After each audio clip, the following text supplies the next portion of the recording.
নমস্কার বন্ধুরা, আধ্যাত্মিক অরূপ কথায় আপনাদেরকে স্বাগত জানাই। আজকের এপিসোডে হনুমান চল্লিশার কাহিনী সম্পর্কে আলোচনা করব। তার মূল উদ্দেশ্য আশা করি এই এপিসোডের টাইটেল দেখে কিছুটা বুঝতে পেরেছ। এপিসোডের আগে আমি তোমাদের বলতে চাই, আমাদের এই চ্যানেলে এরকম অনেক শিক্ষামূলক এপিসোড রয়েছে। এই এপিসোডটি দেখার পর আপনাদেরকে কেমন লেগেছে অতি অবশ্যই কমেন্টে লিখে জানাবেন। হনুমান চল্লিশা হল ভগবান হনুমানকে উৎসর্গ করে রচিত। এটি একটি জনপ্রিয় হিন্দু স্তোত্র, যা উত্তর ভারতে বিশেষত হিন্দু সম্প্রদায়ের মধ্যে অত্যন্ত পূজ্য। এটি 40টি শ্লোক বা স্তোত্রের সমষ্টি, যেখানে হনুমান গুণাবলী, কীর্তি এবং তাদের প্রার্থনা বর্ণনা করা হয়েছে। চল্লিশা শব্দটি এসেছে 40 থেকে, যা হিন্দিতে 40 অর্থে ব্যবহৃত হয়। হনুমান চল্লিশা রচনা করেন তত্রীয় যুগের বিখ্যাত কবি তুলসীদাস।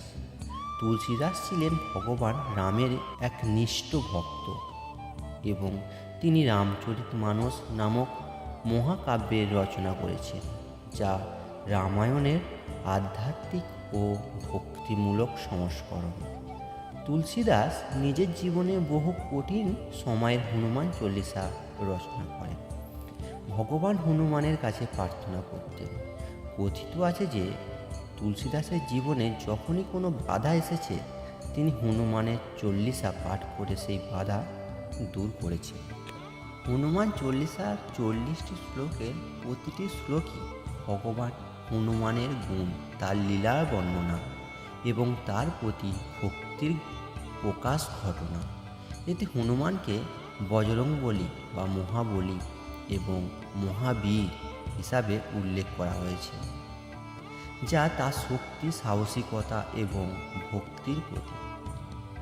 হনুমান চল্লিশা পাঠ করলে ভক্তরা হনুমানের আশীর্বাদ পান এবং তাদের জীবনের সমস্ত বিপদ ও বাধা দূর হয়।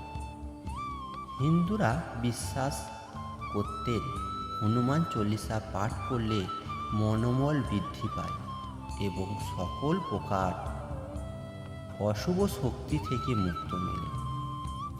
অনেকে কঠিন সময় বা বিপদের সময় হনুমানের চল্লিশা পাঠ করে থাকে এবং বিশ্বাস করেন যে এটি তাদের রক্ষা করবে।